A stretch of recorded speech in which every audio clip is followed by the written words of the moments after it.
In the Western Cape, where a one-year-old toddler from Steenberg has become the latest victim of what's believed to be gang violence on the Cape Flats. Ashwell Nel was fatally shot while inside a car outside his home on Sunday. Police are still investigating a case of murder and attempted murder. His mother was also injured. Vanessa Poonah is our reporter following that story. The family of young Ashwell Nel is in mourning today. On Sunday, the 1-year, 9-month-old baby boy was shot dead in what the family describes as a drive-by shooting here in Steenberg. Now, according to residents as well as members of the community, drive-by shootings have become a common occurrence as warring gangs fight for turf. Joining me is the spokesperson of the Steenberg CPF, Mark Rousseau. Mark, you've mentioned just now that this incident of shooting and drive-by shootings has become a common occurrence in areas such as Steenberg. Why is this?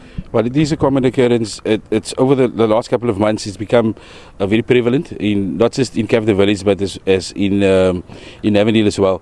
Precisely for the reason the gangsters have reverted to drive-by shootings is because it's difficult to police, because they come into an area, they shoot and they drive off, and by the time the police actually get to the scene, they're long gone. So the days of just walking and shooting they prefer the drive-by shootings, because and for the police to police that is very difficult, because the police don't really always know where it's going to happen, and it's very prevalent in Avondale per se. On behalf of the Steenberg Community Police Forum, I would like to convey our sincere condolences to the family of the infant that was killed, and also to the family of the young man that was killed on the same evening, just a few minutes later in Avondale, because that was also a drive-by shooting. It's sad, because it's always the innocent victims that fall prey to this, and I mean, this is a typical example of what happens, and it's not the first time it happened. It happened last week. There were innocent people shot also because of a drive-by shooting, and what we've done from the Community Policing Forum's perspective, we've called an emergency meeting which is going to happen. It's going to happen on in this week still, for all the community leaders for this area, as well as the churches, the mosques, the religious organizations, to come together and assist the police, in working out a plan of how to curtail this. And that's what I was going to ask you, Mark. Community members are saying to us that such a large area, such as Steenberg and Lavender Hill, with very few police resources. Now, they're not talking about police members, they're talking about things like police vehicles.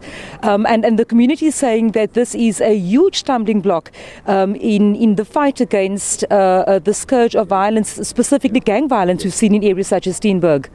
Yeah, well, that's absolutely true. The Steenberg police station is very undersourced in terms of members as well as vehicles.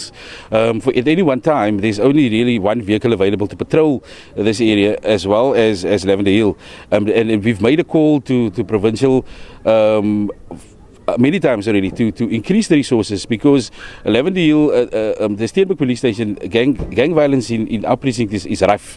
It's spilled over. It was in Lavender Hill. It's spilled over to Cape Village now, and the resources that is true. What the community is saying, that the resources is bare, and we definitely can do with more policing, more police officers, more police vans, and anything from the provincial office to assist us in curtailing this gang violence, because the end result of the gang violence is that innocent victims get caught up in the gang violence.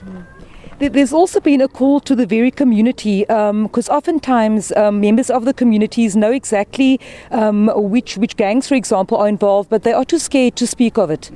Look, that is an issue that we've dealt with, and we've always dealing with it. Is that the community members? The community most of the time know who the shooters were, who the gangsters were, but they are scared to come forward. But they can approach the police, and there is anonymity. It won't be revealed who they are. It's a phone call to the station commissioner or an SMS, and often, and I must be honest, in a lot of the arrests that have been made in relation to the gang violence, it was the community that actually came forward and informed the police who the shooters were, because they on the scene, they on the ground. So, and a lot of the arrests that have been made, and we've made some good arrests. The police have made some good arrests over the last year, and most of the information were obtained from the community members and from the broader community in Avondale and in Capita Village.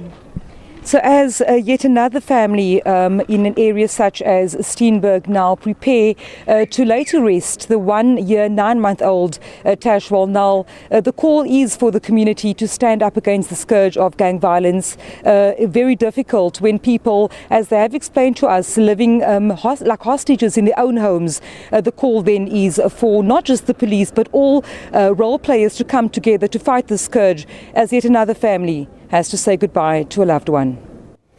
That was